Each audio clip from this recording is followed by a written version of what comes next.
The Prophet as the Microphone, Redefining Prophecy through Ezekiel.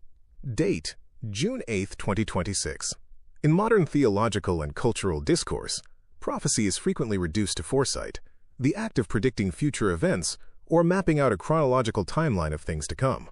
However, a deep structural and textual analysis of the book of Ezekiel shatters this narrow definition. Prophecy is fundamentally an act of transmission rather than prediction. It is, quite literally, God's words in people's mouths. To understand this is to realize that the prophet system functions as a human microphone. Crucially, this does not mean Ezekiel was a robotic puppet, an unthinking tool, or a zombie in a trance. His human will, deep emotions, priestly intellect, and personal conscience remained entirely intact and agonizingly awake. Instead, the profound drama of Ezekiel's ministry lies in a living man consciously choosing to surrender his own agency, consenting to let his physical body, screaming muscles, and restricted vocal cords be used as the passive hardware for a divine broadcast. This document preserves a critical discovery regarding how Ezekiel's physical restrictions and dramatic assignments deliberately lock down his personal commentary, transforming his active, wrestling humanity into a pure, unpolluted conduit for the voice of God. 1. The Lockjaw Protocol. Surrendering Human Agency. Ezekiel chapter 3 verses 24 to 27. The foundational proof of prophecy as pure transmission is established at the very beginning of Ezekiel's ministry through a severe, agonizing physical restriction. In Ezekiel chapter 3 verse 26, God declares, "I will make your tongue stick to the roof of your mouth so that you will be silent and unable to rebuke them." This supernatural lockjaw remained a structural reality for the prophet until the fall of Jerusalem years later, Ezekiel chapter 33 verse 22. However, this restriction contained a highly specific operational clause. "But when I speak to you, I will open your mouth, and you shall say to them, 'This is what the sovereign Lord says.'" Ezekiel chapter 3 verse 27. This operational protocol highlights the intense human drama at play. Ezekiel was completely stripped of his human agency to speak. He was legally forbidden and physically blocked from engaging in everyday human chatter, offering his own personal opinions, entering political debates, or offering priestly intercessions. His vocal cords could only vibrate when the divine word manually overrode his anatomy. Yet, this required immense internal willpower. Every single day, Ezekiel had to consciously choose to stay silent, suppressing his natural human urge to defend himself, explain his strange behavior, or chat with his neighbors. He was a locked speaker box by choice, willingly allowing his physical body to be treated as a passive instrument of delivery. When his mouth finally snapped open to deliver an oracle, the audience knew his own human identity was completely offline during the broadcast. 2. The Diagnostic X-ray. The Structural Mechanics of chapters 14 and 15. This lockjaw protocol infuses the spoken oracles of chapters 14 and 15 with intense psychological and theological weight. When the elders of Israel come to sit before Ezekiel in chapter 14, they encounter a bound, silent man trapped in his own home. They are seeking a loophole, hoping to extract a favorable future prediction or human counsel. When Ezekiel's mouth suddenly snaps open to deliver the biting indictments of chapters 14 and 15, the impact on the audience is devastating, precisely because they are witnessing a human will completely yielded to an outside voice. The Internal Architecture, chapter 14. Instead of predicting political outcomes, the transmitted word acts as a spiritual X-ray. It exposes their hidden internal scaffolding, revealing that they have set up idols in their hearts. Because the elders knew Ezekiel could not speak on his own whim, they had to confront the terrifying reality that God himself was bypassing the prophet's persona to expose the exact structural deception inside their chests. The Useless Vine, chapter 15. The spoken metaphor of the charred grapevine shatters their illusions of exceptionalism. Vinewood is structurally useless. Its only value is to produce fruit. Left uncultivated and charred by fire, it is good for nothing.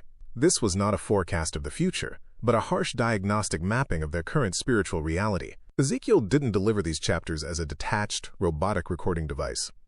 As a human being, he bore the crushing emotional weight of looking these leaders in the eye, feeling the tension in the room, and letting his own voice be used to strip away their comfort.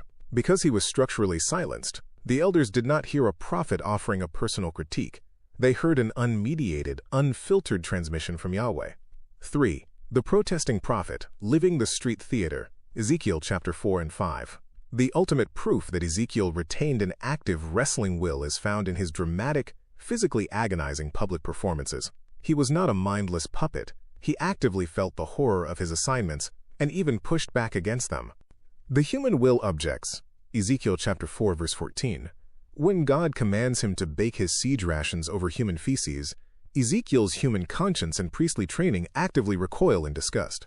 He does not mindlessly comply like a machine. He protests, "Ah, sovereign Lord, I have never defiled myself." God acknowledges his genuine human distress and alters the command, allowing cow dung instead. The weight of the performance, lying bound on his side for 430 days, or digging through mud walls with his bare hands, required immense physical and mental endurance. His muscles screamed, his skin chafed, and his mind processed the mockery of his neighbors. Ezekiel's prophetic theater was not a trance-induced state where he felt no pain. The power of the sign was that a living man, possessing full human agency, waking up every morning and choosing to bend his body into a canvas of judgment. 4. The blueprint of transmission, the valley of dry bones. Ezekiel chapter 37. The ultimate validation of this discovery occurs in the famous narrative of the valley of dry bones in Ezekiel chapter 37. If prophecy were merely about predicting the future, the mechanics of the scene would look entirely different. Ezekiel would have turned to a living audience and lectured them about what would eventually happen to the bones. Instead, the divine command forces the prophet to speak directly to the dead matter. Prophesy to these bones and say to them, "Dry bones, hear the word of the Lord." Ezekiel chapter 37 verse 4. The dry bones are not an audience listening to information. They are the physical canvas being acted upon by the sheer force of the transmitted voice. Ezekiel puts God's breath-infused words into his own human mouth. The moment those words exit his lips, they alter material reality on impact, knitting sinew, flesh, and life back into dead space. It is incredibly easy for a reader to fall into the trap of thinking, "Look at how powerful Ezekiel's words are." But the microphone analogy keeps us grounded. A physical microphone cannot raise the dead. The bones didn't move because Ezekiel was a charismatic speaker. They moved because his human will was perfectly aligned, letting the raw, creative, reality-bending breath of God pass through his mouth completely unpolluted. 5. Summary framework, the conscious conduit. To preserve this discovery, the distinction between cultural assumptions and the scriptural reality of Ezekiel's office can be summarized as follows. The cultural misconception. Prophecy is focused primarily on timelines and guessing future events. The prophet is either a detached fortune teller or an unthinking robotic puppet. The prophet speaks out of their own charismatic authority or pastoral insight. The spoken word merely describes a potential reality down the road. The scriptural reality, the Nabi. Prophecy is the raw, unadulterated transmission of God's words through a human conduit. The prophet is a conscious conduit. Their human will and emotions are fully awake, but they intentionally choose to surrender their agency. The prophet's human commentary is locked down. Everyday speech is restricted so that only the divine transmission can pass through. The spoken word carries creative, reality-bending power that forces dead things to move on impact. Ezekiel chapter 37. Conclusion. Ezekiel's entire existence was designed to protect the purity of the transmission while showcasing the immense cost of human submission. By striking him mute and forcing him into agonizing street theater, God ensured that the people could never confuse the human messenger with the divine message. Ezekiel was not a machine. He was a living microphone, a man who wrestled, felt, and protested, yet ultimately allowed his mouth to become the physical PA system for the voice of God.